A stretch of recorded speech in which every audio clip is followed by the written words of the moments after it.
movie 355 of Watching 365 Movies in 2025, and we're at Train Dreams. Let's get into it. Beautiful, ain't it? One is.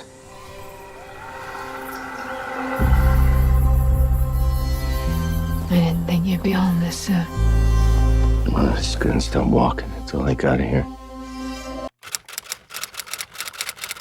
So this is Train Dreams. This is a new release, and I have to say I absolutely loved this movie. So the story is essentially the life story of this guy, Robert Grenier, and he lives in the Pacific Northwest. He's a logger, and it just is basically, you know, his life story told through snippets and little, not vignettes, but little portions of his life. And it is a meandering sort of tale where there's not really a large plot engine. It's more about spending time with the character and going through what he does as he goes from work camp to work camp when he's with his family and you know, all throughout his entire life from childhood until, you know, the end.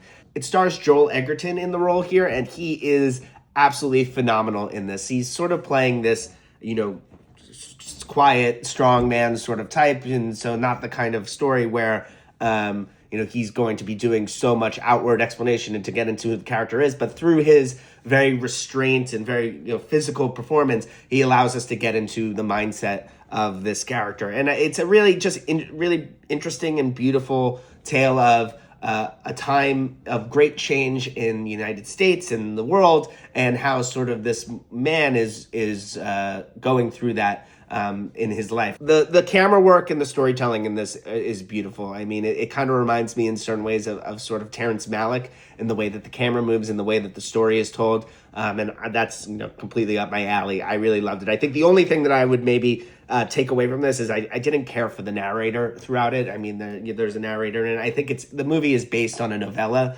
and I assume that is partially maybe just stuff lifted from the narrator in the book. I think the movie could have done without it, but I absolutely otherwise loved this movie. It's just about sort of the moments in your life that when you look back that are important to you, and that is you know, how it transmits to the viewer. And it's hard to describe this film. It's not like a lot of other films that I've seen, but I really, really loved it. So if you have an opportunity, definitely check out Train Dreams, and I don't think you'll be disappointed. So that's movie 355. I'll see you for the next one.